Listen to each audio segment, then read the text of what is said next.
না না, প্রশ্নের আমরা কি ওই ভিলেন নাকি? কি বলো না বল, আমার নামের আগে কিন্তু লাইক ওয়ান এন্ড ওনলি, জানো তো। বরং উল্টো স্ক্রিপ্ট অনেক সময় দিয়ে কে মিশাই কিছু করবা, বড় বড় মানে কিছু করবা, দেখো তো এটা মানে কিছু প্লাস করতে চাও বা মাইনাস করতে চাও। বন্ধুর জায়গা এই স্ক্রিনে তুই তুই কি আমি কি, তুই তোরটা কর আমি আমারটা করি। এই স্ক্রিনে এক ফোঁটা ছাড় দিই না। আমি জীবনে সিগারেট খাইনি, আমি ড্রিঙ্ক করি না, আমি লাইফে সিগারেট খাইনি আমার লাইফে। নায়িকারা অনেক সময় একটা অভিযোগ করে যে পরিচালকেরা কেবলমাত্র নায়কের কথাই শুনে, তো ভিলেনদের ক্ষেত্রেও কি এমন কোনো অভিযোগ রয়েছে? না না, প্রশ্নের আমরা কি ওই ভিলেন নাকি? কি বলো না বল, আমার নামের আগে কিন্তু লাইক ওয়ান এন্ড ওনলি, জানো তো, ওয়ান এন্ড ওনলি মিশা সওদাগর। আমরা ওইভাবে আমাদের যোগ্যতা আমাদেরকে বরং উল্টো স্ক্রিপ্ট অনেক সময় দিয়ে কে মিশাই কিছু করবা, বড় বড় মানে কিছু করবা, দেখো তো এটা মানে কিছু প্লাস করতে চাও বা মাইনাস করতে চাও। কারণ জানি আমি ওইটাকে ইমপ্রুভ করবো ইনশাল্লাহ। একমাত্র ওয়ালটন এসি দিচ্ছে 1 বছরের রিপ্লেসমেন্ট গ্যারান্টি এবং কম্প্রেসারের 10 বছরের গ্যারান্টি। তো ইম্প্রোভাইজ করার জন্য আমরা, কারণ ওনারা জানেন যে আমি এটা নিয়ে খাটতেছি এই প্রকোষ্ঠের, মানে এই প্রকোষ্ঠ ভিলেনিজমের প্রকোষ্ঠের আমি একজন ভালো ওয়ার্কার। তো কনভারসেশন বরং ডিরেক্টররা অনেক সময় সাপোর্ট দেন যে মিশা কিছু করবা, এখানে বাড়তি কিছু করতে চাও বা কিছু যোগ করবা, এইরকম করে। মানে আমরা আমাদের সামনে আমার মিশা সওদাগরের সামনে তো এটা মানে আমি যখন মিশা সওদাগর হয়েছি আর কি, ওই 4 জনের পরে, তখন আমি কোনো ছাড়টা দিই না, আমাকে দেওয়া হয় না। আর আমি তো স্ক্রিপ্টের বাইরে কোনো নায়ককেও বললে তো প্রশ্নই আসে না। এইগুলোর ব্যাপারে আমি খুবই স্বার্থপর, আমি স্ক্রিনের ব্যাপারে খুবই স্বার্থপর।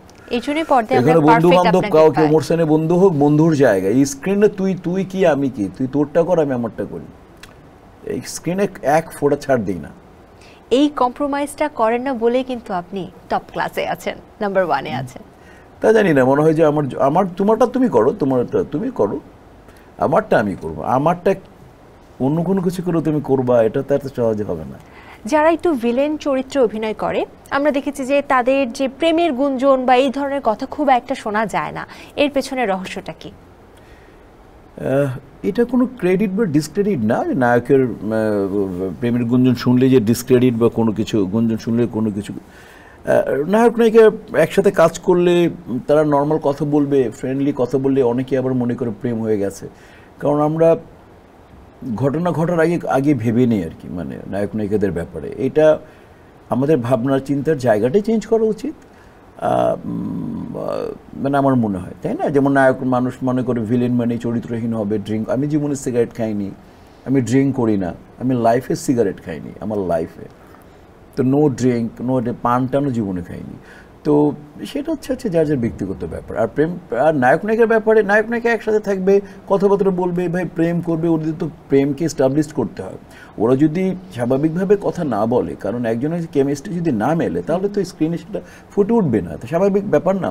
তুমি আমার সাথে ফ্রি থাকলে না, তুমি আমার সাথে আমার এখানে হাতে বাড়ি দিবা, মিশা ভাই কী খবর, মিশা ভাই কেমন আছেন, একটা হাক করবা, তুমি সেখান করবা। আর যদি না থাকি দূরে দূরে, তো নায়ক নায়িকার তো কেমিস্ট্রি তো আমাদের স্ক্রিনে তো প্রেম দেখাতে হয়, রোম্যান্টিক দেখাতে হয়। এই দুজনকে দিয়েই তো পুরো ছবিটা চালাতে হয়, কারণ তারাই দুজন মেইন স্ট্রাইকার একটা ছবির, তারাই গোল করবে। তো কাজে হচ্ছে যে এটা প্রেম নায়ক নায়িকার থাকতে পারে, হতে পারে, না থাকলেও মানুষ মিডিয়া বা কেউ না কেউ বলবে তাদের মধ্যে প্রেম চলছে। কাজে এটা অতি স্বাভাবিক জিনিস।